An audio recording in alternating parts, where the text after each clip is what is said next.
Hey guys, Drew here. Today we're going to be talking about the What Would Stoner Do. Here we have my GPR. Later you'll see footage of my SPR versions of it. Let's get into it.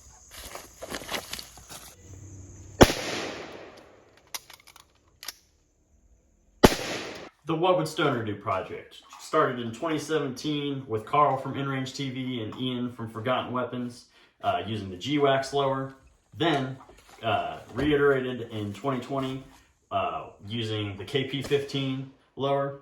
Is a project that is based around modernizing the AR-15, specifically using a monolithic polymer lower that incorporates the pistol grip, the buttstock, the recoil housing, and lower, all in one piece. The advantages of this is one of the lightest weight lowers, if not the lightest weight lower on the market.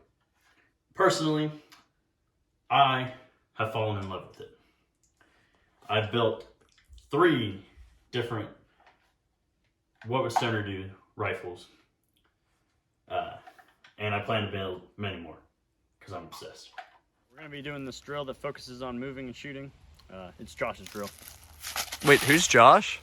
He's a guy. It's his drill.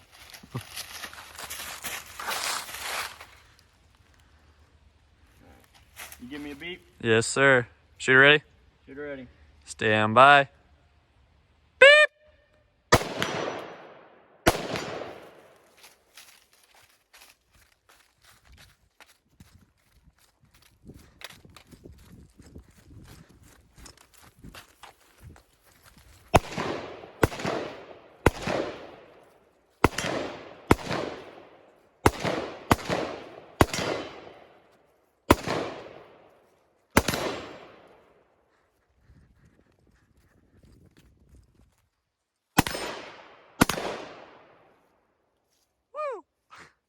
All right, so starting off, we're going to talk about my What Would Stoner Do clone build.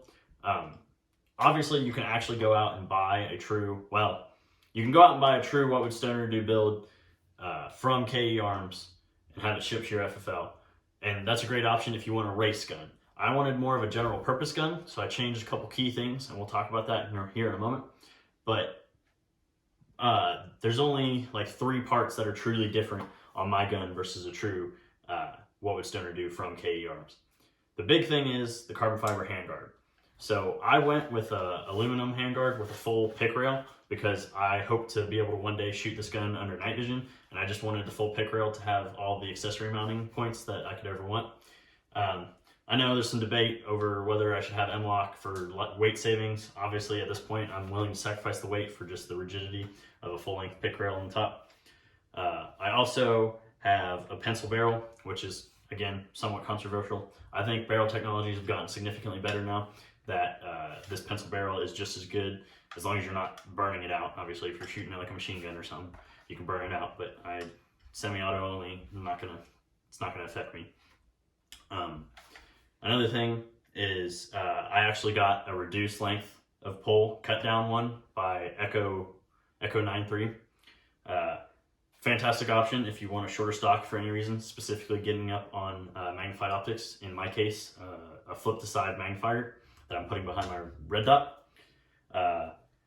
The full length of pole in the normal KP15 is great if you can move your optics further back, but I wanted to retain iron sights because I wanted redundancy. I wanted this to be a zero fail rifle. If my red dot goes down, but I can still see through the tube, I want to have iron sights, so I got flip up iron sights on it.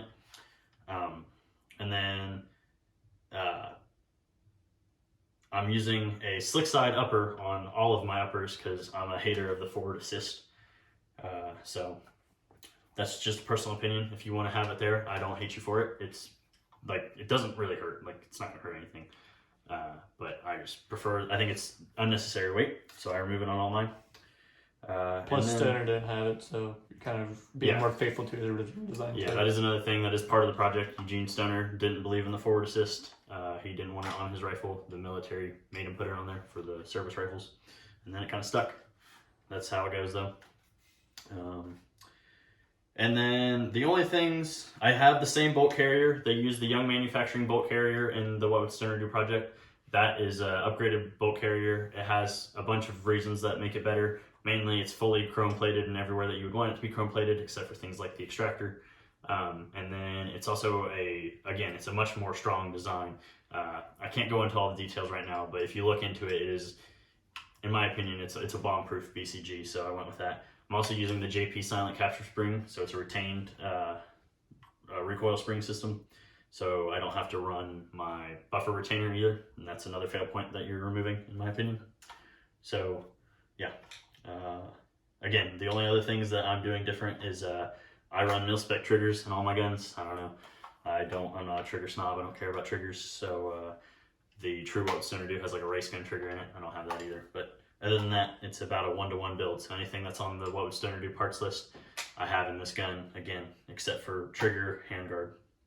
That's about it. Are you going to talk about your adjustable gas block not working? Yeah, so I had a unique problem where I used a Faxon pencil barrel in my GPR build. And everybody talked about how their barrels are usually overgassed with a too large gas port size on the barrel. So I preemptively got an adjustable gas block to try and deal with that. And I had too many issues trying to get that gun to work. It just would not cycle, like it would not run reliably. So eventually, after 2 adjustable gas blocks, one being name brand Anderson and one being some cheap knockoff I bought on, I don't even know where, but I don't even remember the name of the brand of it, but it was bad. I gave up on it and just put an Arrow non-adjustable gas block on it, and it's been running great ever since. Again, I think I'm an outlier on that one. I just found what works for me, and it's run reliably ever since, so I just kind of, I can't complain. It shoots great. I love shooting that gun, so I'm going to live without the adjustable gas block. I think it's something I'd like to have. Maybe in the future on a different gun, I'll try an adjustable like BCG or one of the tuning gas tubes. But for now, all my guns run with non-adjustable gas blocks, and that's how I like it. And then, yeah. All right. I'm on the silhouette on you, shooter. 100 yards, by the way. Going hot. All right. Impact. What the fuck is going on? Impact.